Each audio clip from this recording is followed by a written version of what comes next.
man living under certain economic conditions is no longer in possession of the fruits of his life. His life is not his. His life is lived according to conditions determined by somebody else. And I would say that on this particular point, which is very important indeed in the early Marx, you have a basically Christian idea. Christianity is against alienation. Christianity revolts against an alienated life.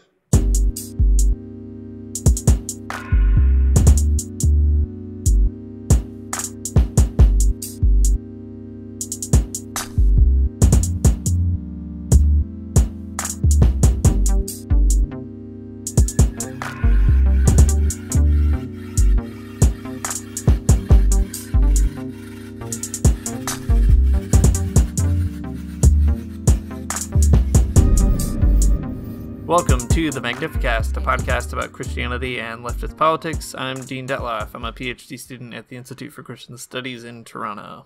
And I'm Matt Bernica. I teach media studies at Greenville University in Greenville, Illinois. This week we are talking with Greg Hillis. He's an associate professor in the theology department at Bellarmine University. He writes a bunch of really fascinating stuff about theology, but especially about Thomas Merton.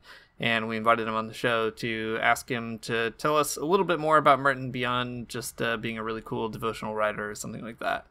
That clip in the very beginning of the show is from the YouTube video that Greg recommends about Marxism and Monaticism. So we'll learn a bit more about that in a minute. Surprise, he's very cool. Surprise, indeed. We even admit that we're surprised a few times in the whole interview. That's true. Some of Greg's recent stuff has been looking at Merton on race and the civil rights movements. We talk a bit about that and about communism and Ernesto Cardenal, all the faves, but also a little bit about how revolutionaries can learn from contemplatives and what that might look like. Lots of good food for thought. All right, here's Greg.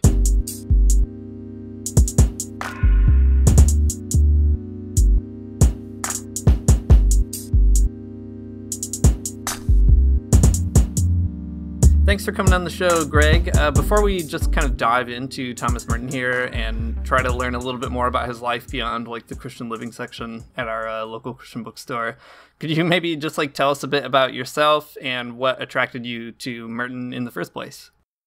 Sure. Well, I'm an associate professor of theology at Bellarmine University. It's a Catholic liberal arts school in Louisville, Kentucky.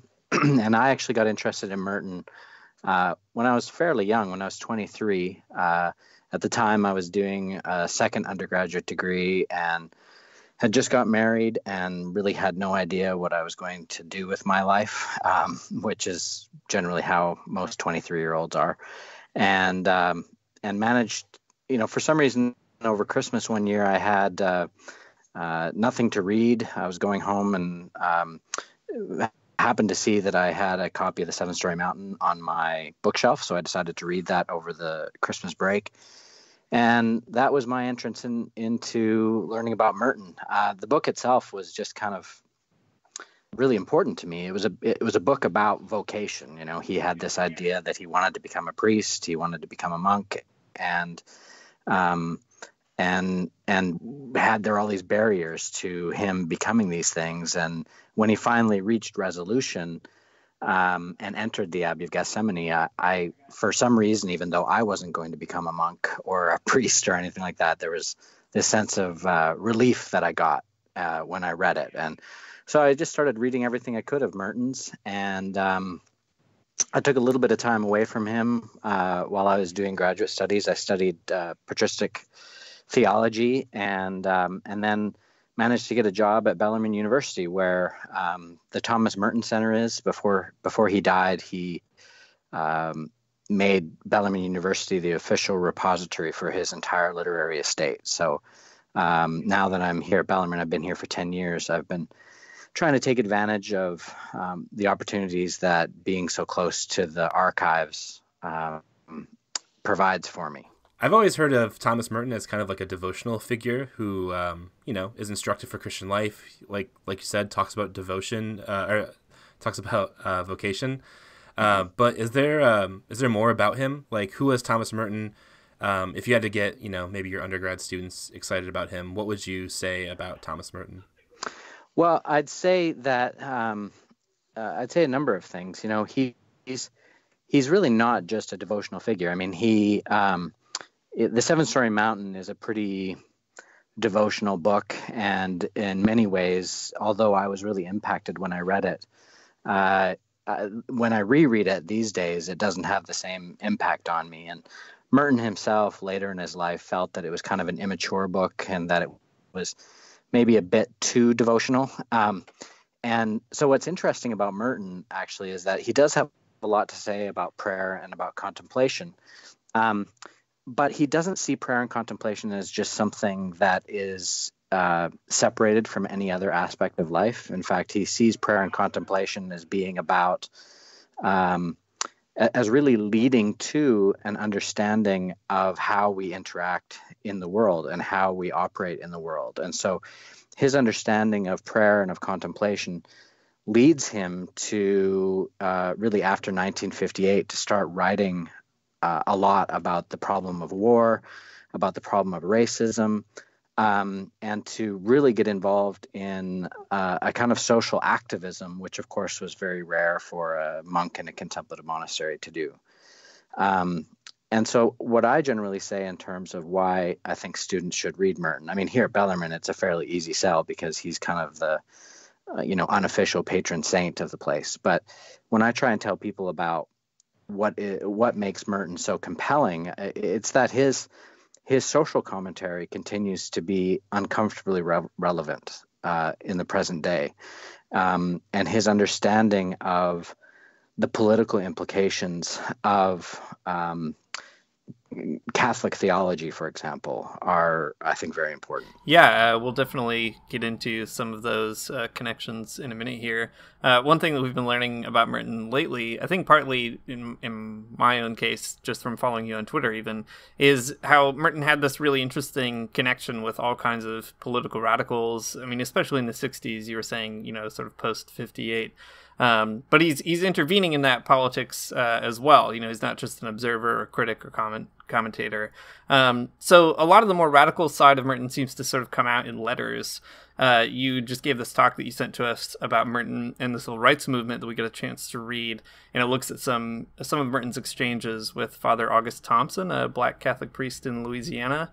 What do you think gets sort of revealed about Merton and his thought by looking at these kinds of dialogical exchanges, underneath like the Seven Storey Mountain or other kind of popular books that get circulated? How does that sort of fill out a broader picture of Merton and his placement in this kind of weird world of like 60s politics and people and, controversies in and outside the church? Yeah. So really there's this moment that happens in Merton's life. It takes place on March 18th, 1958. And sometimes Merton scholars like myself make too much of it, but I really do think that it's the turning point in understanding why Merton started getting involved in politics and in social issues in the 1960s. And he was walking he describes this in a book called Conjectures of a Guilty Bystander, but he was walking in downtown Louisville at the corner of 4th Street and Walnut Street. It's now the corner of 4th Street and Muhammad Ali, because Muhammad Ali is also from Louisville. And he was walking on that street corner, and he says that he suddenly understood that he loved all the people that he was surrounded by.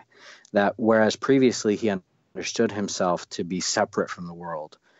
Previously, he understood himself to be sort of isolated from the world. He came to realize that he actually couldn't be separate from them and really didn't even want to. And the key for him really is this sense that he got, I don't know if one can call it a mystical experience or not, but what he comes to realize is he saw what he refers to as the secret beauty of their hearts. And he came to see them as God sees them.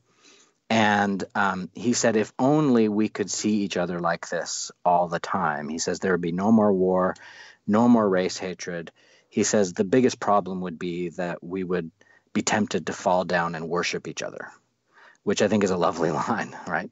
And so this he comes to recognize that his life has to be devoted to other people outside the monastery.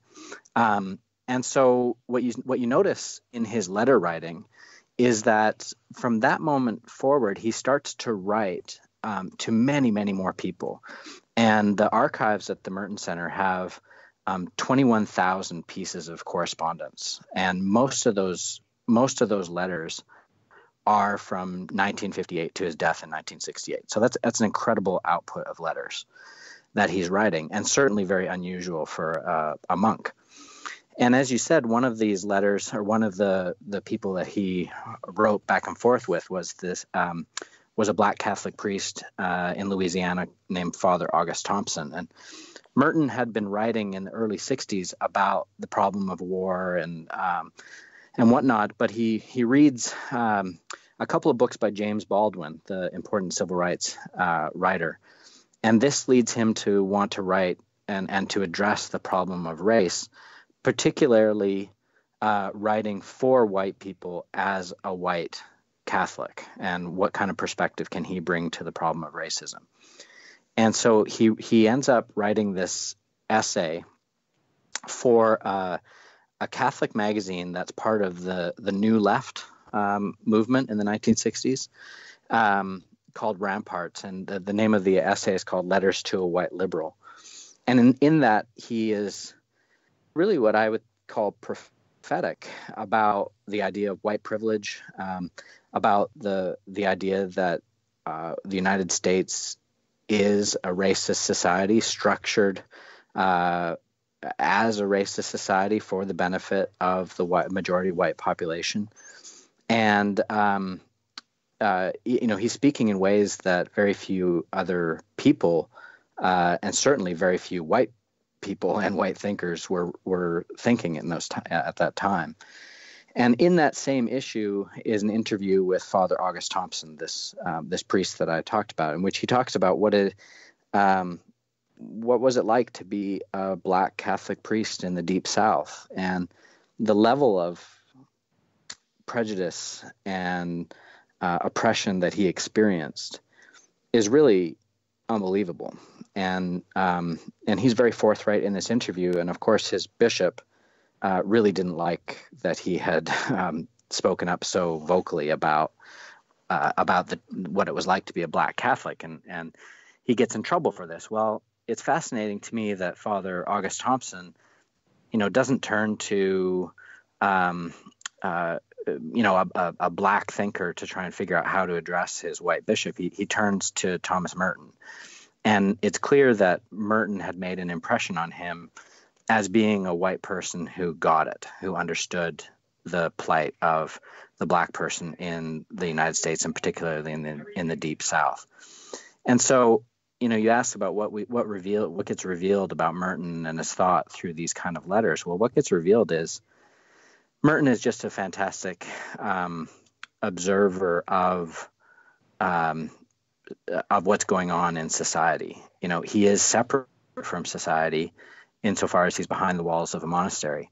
But that seems to give him this kind of clarity of thought where he's able to look at what's going on in society with a kind of clarity that is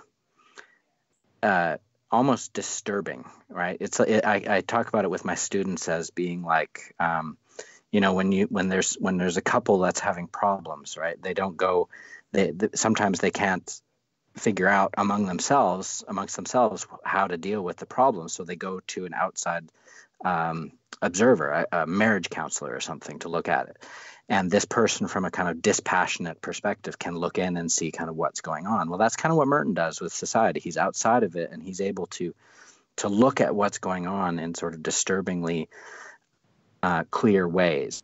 And so he provides that kind of guidance for people who write to him. But the people who write to him also, when they disagree with him, Merton doesn't take offense, and Merton doesn't fight back. He engages in genuine dialogue where he tries to understand what the perspective is of the other person, and in a way that that I think is instructive for today.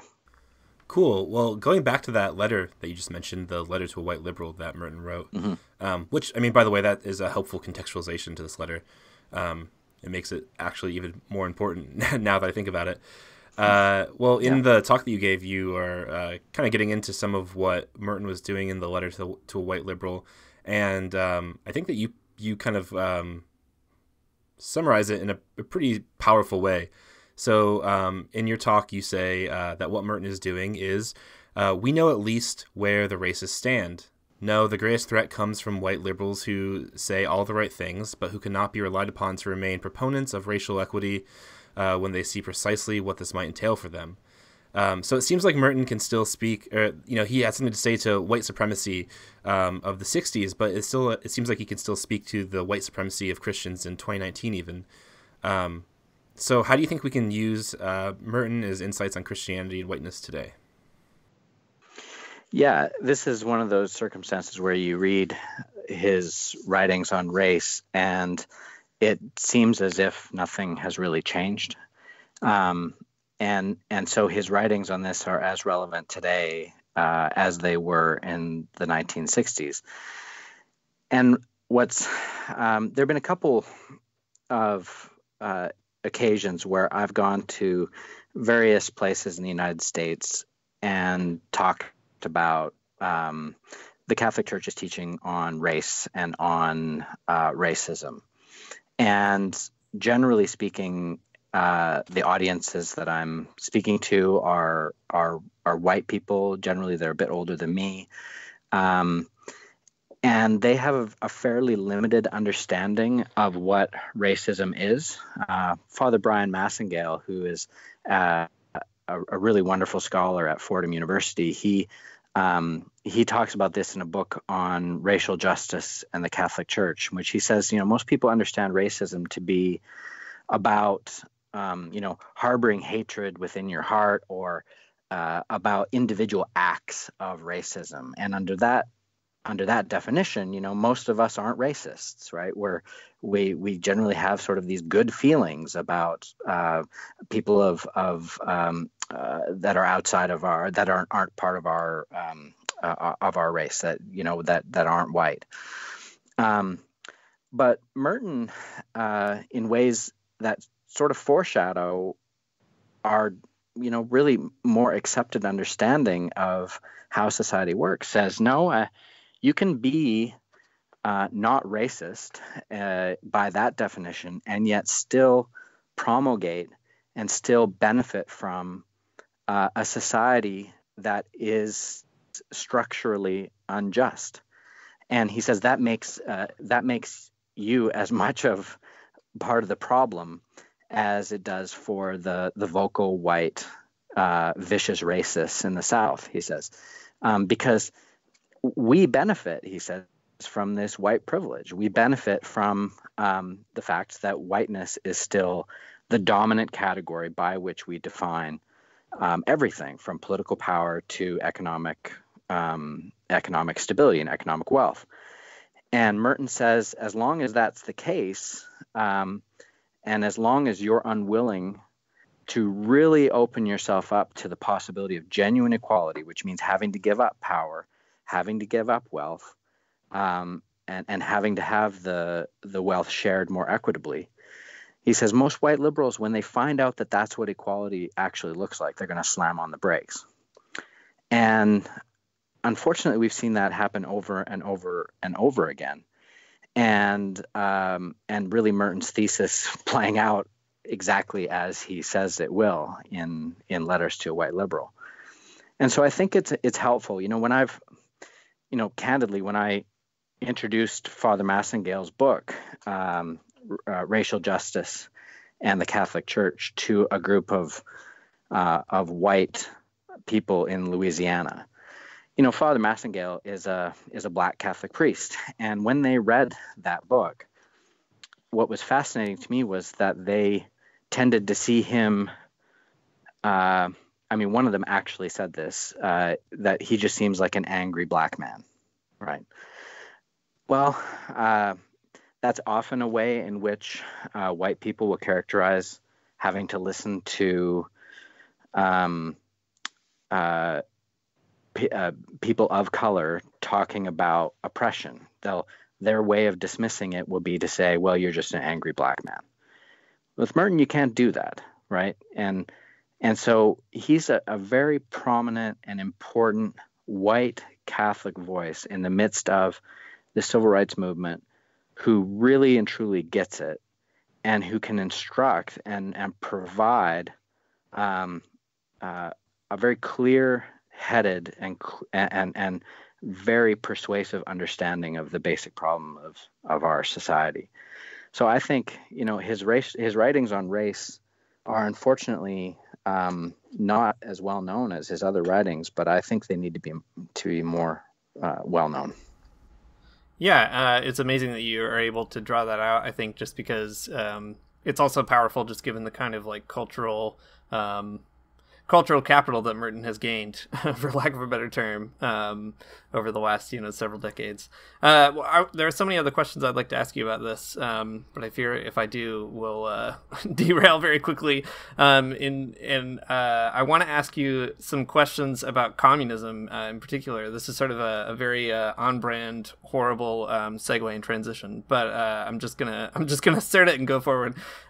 So both Matt and I identify as communist of one variety or another, and Merton is really interesting because he talks about his own communism when he's young in his autobiography, but in kind of a disparaging way with respect to himself. He has some other interesting things to say about communism later, if I remember right. But at the same time, he has all these relationships with people who are communists or socialists. We can talk about Ernesto Cardenal in a moment. But I'm just wondering, what could be said about this? How do we make sense of Merton's maybe sympathy towards some communists, but also his anti-communism on purpose from a particular vantage point? Well, yeah, in the Seven Storey Mountain, he recounts his flirtation with communism, and he gets disillusioned with communism, not because of anything problematic in communism itself, but rather because he talks about sitting in a Park Avenue apartment for a meeting of communists at Columbia. And one of the, very wealthy white boys kept talking about how the balcony would be a perfect place for a machine gun nest.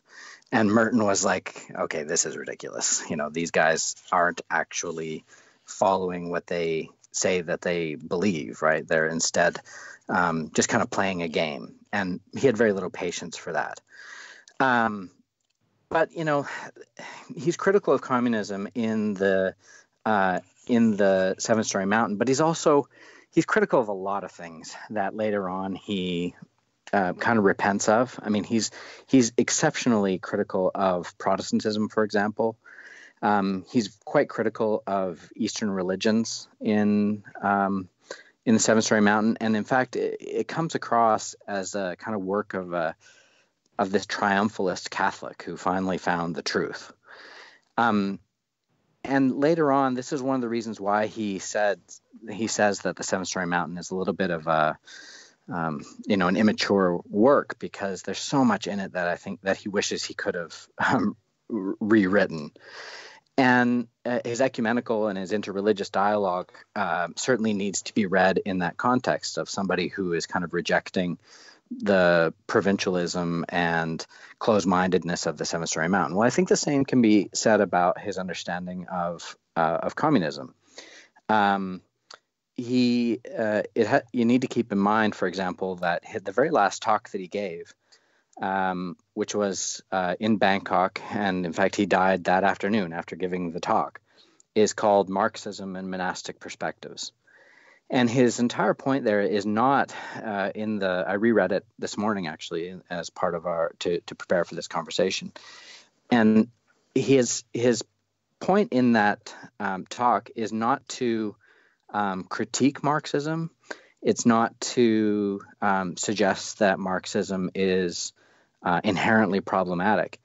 Instead, and he's very clear about this, he wants to get away from this sort of strictly and often knee-jerk communist approach, which was, of course, very common in the 1960s and common in the United States still today.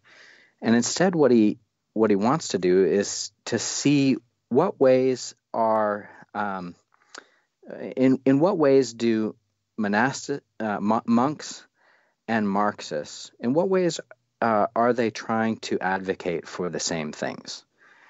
Is there a way in which monasticism and Marxism can be brought into dialogue? What can we learn from the Marxists, and what can the Marxists learn from us? And so here's this guy. I mean, it's fascinating that this is the very last talk that he gives, essentially saying that there's more in common between what Marxism is advocating for and what monasticism is trying to do. You know, as he says, and this is a quote, he says, the monk is essentially someone who takes up a critical attitude toward the world and its structures, just as these Marxist students identify themselves essentially as people who have taken up a critical attitude toward the contemporary world and its structures. And so, you know, he sees himself as a monk as somebody who is living a life of protest against the very structures of a society that he has rejected. And he's not, you know, he is living out a communal, almost small c communistic way of existing by living in a monastery, and basically saying that this is the way in which humanity can and should live. And so I think Merton was far less critical, especially throughout the 1960s, especially when he saw how an uncritical anti-communism could lead to the very real possibility of global suicide through nuclear holocaust. He was like, yeah, that's not going to happen here. I'm not going to have this kind of knee-jerk anti-communism. We have to engage in dialogue with communism and recognize what it is that, how it is that it can teach us, specifically in terms of its critique of social structures. That is extremely interesting. I didn't know about that talk. That sounds amazing, though. Seems like a good reading assignment. I think you can actually find... Yeah, well, you can actually find him give the talk on YouTube, I think, because it's the only time that Merton was ever televised, was that very last talk. And if I remember correctly, I think the whole thing is on YouTube. It's called Marxism and Monastic Perspectives. All right, well. I mean, and he literally dies that afternoon. God. So, gotta check that out. That is an incredible story. Well, speaking more of that, that communism and Catholicism dialogue and that tension in Merton's life. In past episodes, we've talked a lot about the Nicaraguan Revolution and the revolutionary priest Ernesto Cardenal. He's no stranger to this podcast. I think we actually have like 3 episodes about him or something. But he and Merton had a pretty interesting and controversial relationship, and it'd be cool to hear you talk a little bit about that connection as well. Yeah, so Ernesto Cardenal entered Gethsemane in the late 1950s. It's pretty interesting. He the biographical details of it aren't completely clear, but it seems as if somebody who he was in love with decided to marry somebody else, and he felt this kind of religious calling and had studied at Columbia, and so was aware of Thomas Merton, and basically found himself at Gethsemane and became a novice under Thomas Merton, which means that he sat in Merton's classroom for the lectures that he gave for the novices, but it also meant that he was under Merton's spiritual direction. So the two of them would meet weekly, if not more frequently, for spiritual direction. And if you read Merton's journals, he very quickly recognizes Cardenal as being somebody he could relate to on a very deep level. Not only was Cardenal a poet, but he was a deep thinker. And Merton, one of the things that Merton is not as well known for is his poetry. I think the collected poems of Thomas Merton are over 1,000 pages, right? But Merton and Cardenal both wrote poems. Merton translated a lot of Cardinal's poems from Spanish into English and had them published, and Cardinal translated some of Merton's poems into Spanish to publish them there. The only reason why Cardinal ended up leaving Gethsemane is because he talks about being very, very happy at Gethsemane, but he was developing what looked like a stomach ulcer, and Merton essentially told Cardinal that he needed probably not to be a monk at Gethsemane, that it was doing him physical harm in some way. Well, the two of them, he ends up leaving, and the two of them end up writing letters to each other really until the end of Merton's life. And there's actually a book of their letters called From the Monastery to the World that I've been going through. And it's just very clear from their letters that they were exceptionally good friends. At one point, Cardinal invites Merton to join a religious community that Cardinal was deeply involved in. And Merton is not able to get the permission to be able to do that, but it's something he's very tempted by. They shared poems with each other, and really communicated on a very deep level. As you probably know, Merton dies in 1963, and so many of the events that took place in Ernesto Cardinal's life that led him to become a revolutionary end up taking place after 1968. But I'm quite certain, had Merton lived, that he would not have seen what Cardinal was doing as being problematic. He would, I think, probably quite understand why it is that he was doing the kind of work that he was doing.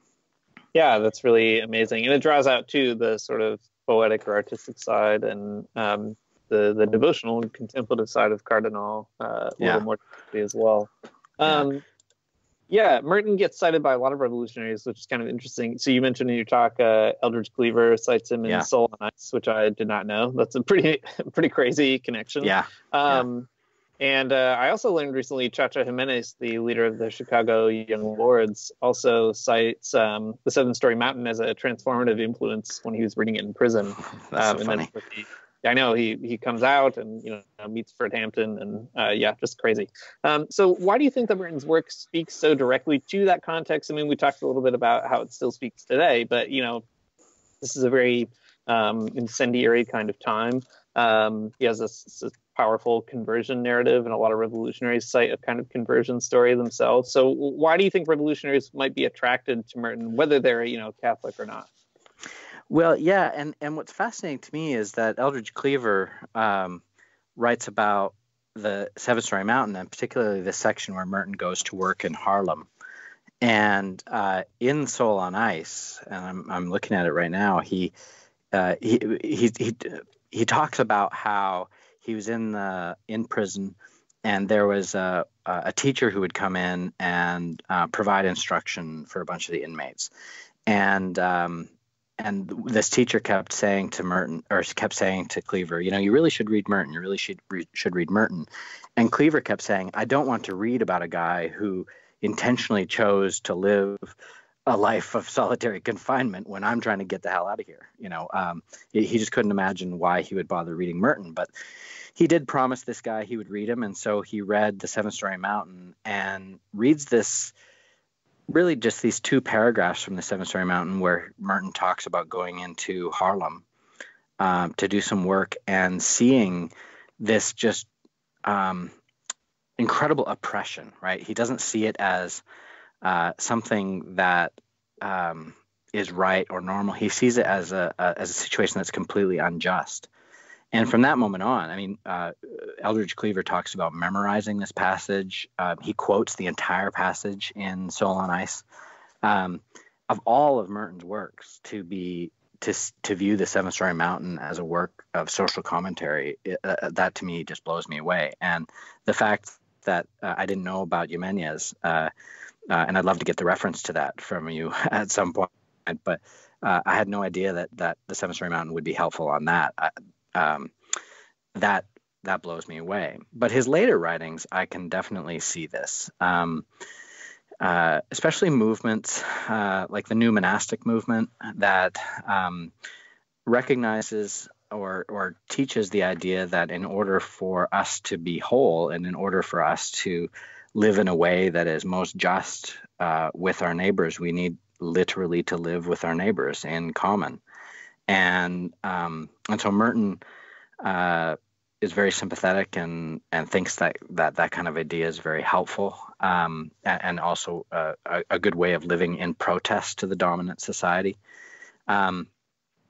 His writings on race, one of the things that I really that I found super interesting is that Representative John Lewis, who was, of course, one of the leaders who was crossing the bridge at Selma when they were viciously attacked by the white police.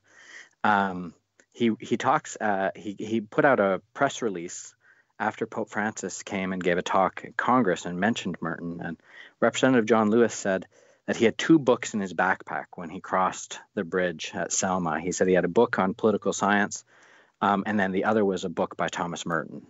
And he doesn't say, I've been emailing him, trying to get him to, trying to find out what this book is that he was actually reading. I haven't got a response yet. But it shows that for some reason, Merton's willingness to exist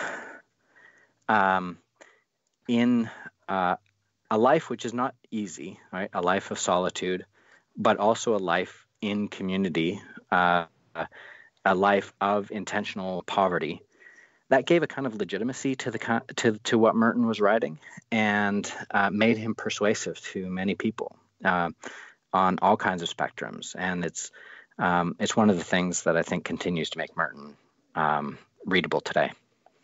Dang, that's so cool. So cool that he speaks to those people in like those kind of revolutionary registers. Yeah. Well, sometimes Merton gets like lumped in with the other wild Catholics that people love to cite, like the Berrigans or Dorothy Day or something. But there's something distinct about Merton himself. Dean and I were both surprised to learn, actually through an interaction with you on Twitter, that Merton himself, unlike Dorothy Day or the Berrigans, he wasn't a pacifist. No. Which, like, I guess we just assumed because, I don't know, he gets lumped in with those folks so often. Mm-hmm. So, do you think that Merton stands out politically in any way from those other folks? Is there something to say about his politics? Yeah, he's not a pacifist, and he's pretty clear about that in talks that he gives to the novices, but also in some of his anti-war writings. And what he is, to speak very specifically, he is somebody who adheres to the church's just war teachings, understands that there is such a thing as just war, but at the same time thinks that in today's day and age, with weapons of mass destruction and particularly nuclear weapons, that the possibility of waging a just war is impossible. So what that means, of course, is that he understands war. He becomes a practical pacifist, not a philosophical pacifist, but he comes to understand that war is not something that we can or should engage in any further, given the technology, the technology of killing. He doesn't think it's possible anymore, and it's on that level then that he's able to interact with, for example, the Berrigan brothers, with Dorothy Day, with Jim Forrest, who worked at the Catholic Worker. He was able to interact with a number of people in the peace movement. In fact, he hosted in 1964, he hosted a conference at his hermitage where a group of thinkers from a variety of traditions, including the Mennonite tradition, Catholic tradition, non-religious backgrounds, where they came and exchanged ideas about how best to promote peace in our society. But in terms of what makes Merton distinctive, he's not afraid to criticize the peace movement when he sees that when he thinks that it's gone off the rails. And so he's a vocal advocate, for example, of nonviolence. He thinks that nonviolence is absolutely essential. But he also thinks that the way in which the nonviolent movement is acting in the 1960s is actually inherently violent. That the point of the point of many nonviolent protests is simply to humiliate or to prove the adversary wrong, right? Rather, he thinks that nonviolence should be about bringing us to a point of conversion, as well as our enemy to a point of conversion, where we engage in genuine dialogue with each other. And that didn't always go over very well, his understanding of nonviolence with the people around him in the peace movement. That would be an aspect that people found problematic. And then the other thing that people in the peace movement found problematic was, if he believes so strongly in peace, why is he staying in a monastery? And in fact, Jim Forrest talks about visiting Merton at Gethsemane and bringing Merton a letter that another Catholic worker had written, in which the letter is very critical of Merton. It basically says, how dare you just stay in the safety of the monastery? Why aren't you out here on the front lines fighting against the injustices and fighting against war?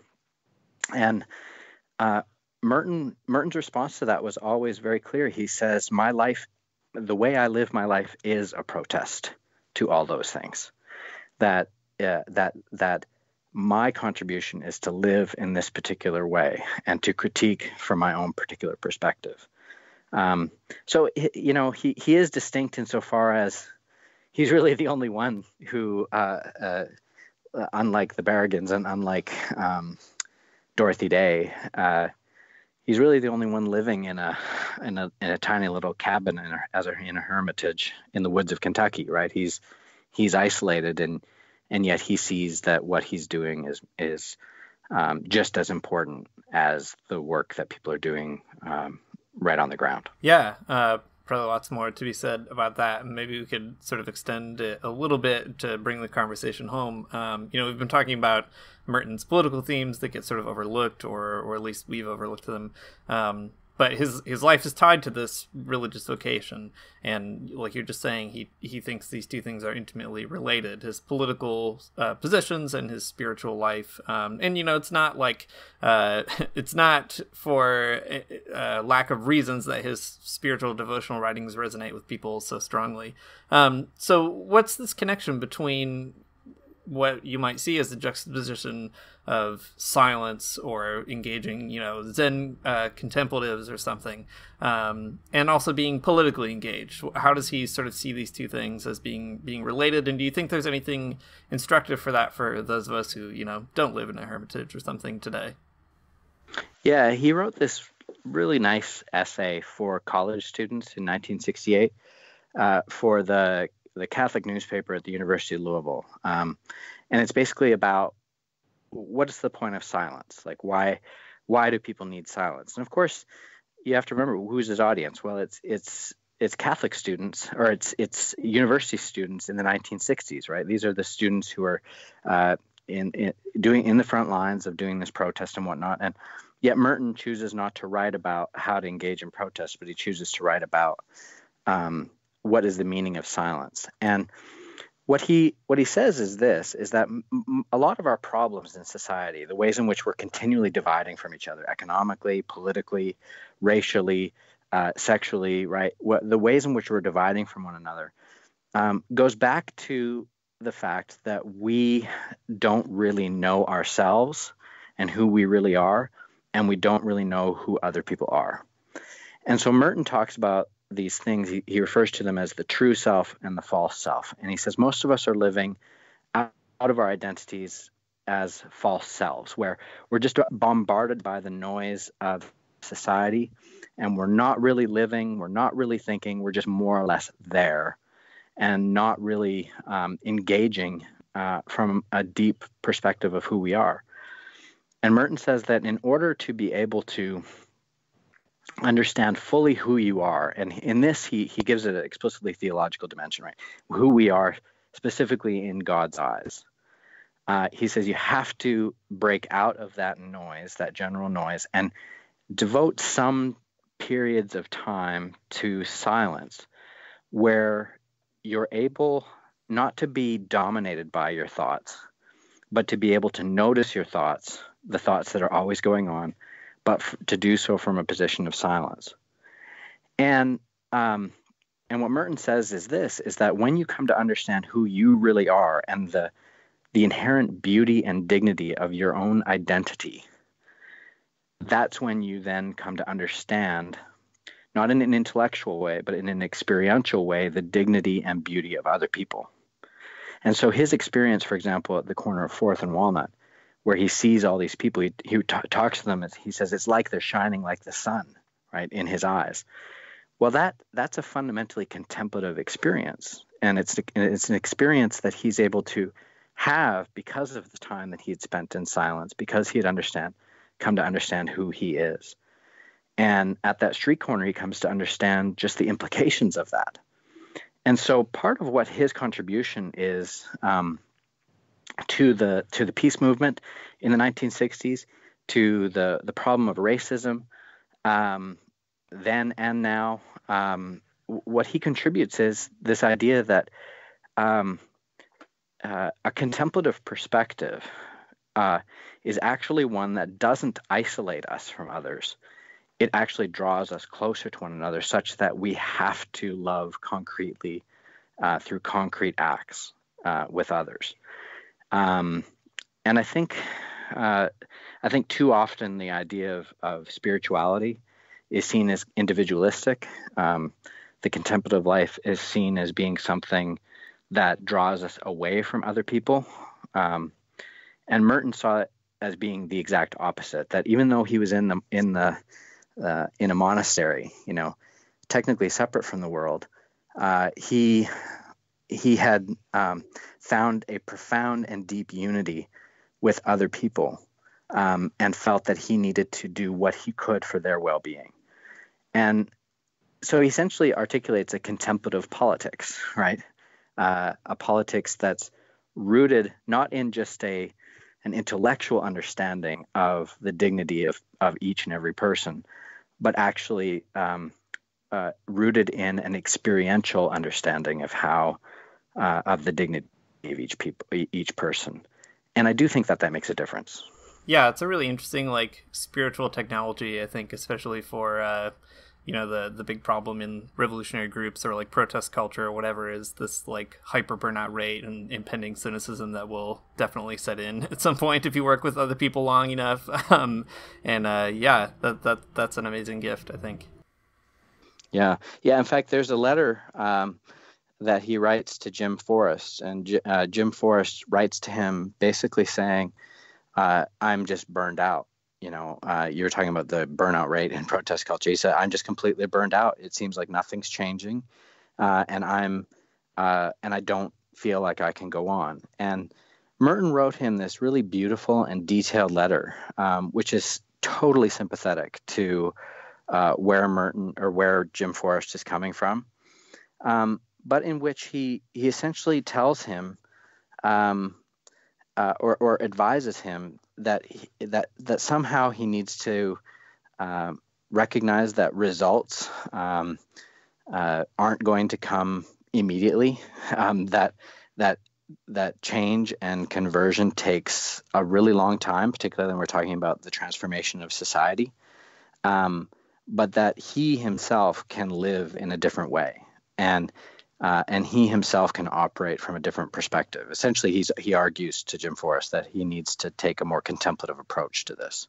And Forrest talks about, he's still living, and he talks about how he carried that letter with him in his front pocket everywhere he went. Oh, that's really amazing. Yeah, it really is. What a cool thing. Well, okay, so Thomas Merton has a lot to tell us about politics and also contemplation, it seems. So if someone was really interested in finding out more about Merton, about contemplation specifically, what would you suggest they go check out? Yeah, so the problem with Merton is that, there's something like 70 books that he wrote that have been published. That includes the posthumous publications. But thankfully, there have been a couple really good collections of his writings that make him more accessible. So there's a a book that's published by Orbis Books. It's called Thomas Merton, Essential Writings, and it's edited by a scholar, Christine Bochin, and it provides a chapter on its selections of his writings. And the first chapter of his selections is on contemplation. The second chapter has to do with unity and peace. And the third chapter has to do with dialogue. And it's an excellent introduction to his thought. I think it's one of the best. And then there's one other one which deals really more specifically with his writings on contemplation. And it's edited by Lawrence Cunningham from Notre Dame. And it's a book called Thomas Merton, Spiritual Master, and it's published by Paulist Press. Awesome. Well, Greg, thanks so much for coming on and telling us about Thomas Merton and all of the cool stuff you know about him. It's been a really enlightening conversation with lots of good reading recommendations and even a good YouTube recommendation in there. So psyched to get into it. Oh, sure. Yeah, no, I'm really glad you asked. I have long considered the Magnificast as having the best name of any podcast ever. That's good. Thank you. That's where our goodness ends, though.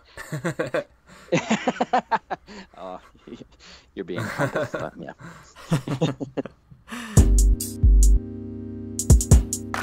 Thanks for listening to the Magnificast. If you like what you heard in this episode, and you know you did, you got all those good book recs, you got those YouTube recs, go find out everything there is to know about Thomas Merton now. If you like all of that, though, you can support us on Patreon, patreon.com/TheMagnificast. You can also follow us on Twitter, twitter.com/TheMagnificast. Is that how it works? I don't think so. But we're all there on social media, and you can follow us to get all of our good, funny content. Cool. Well, see you next week.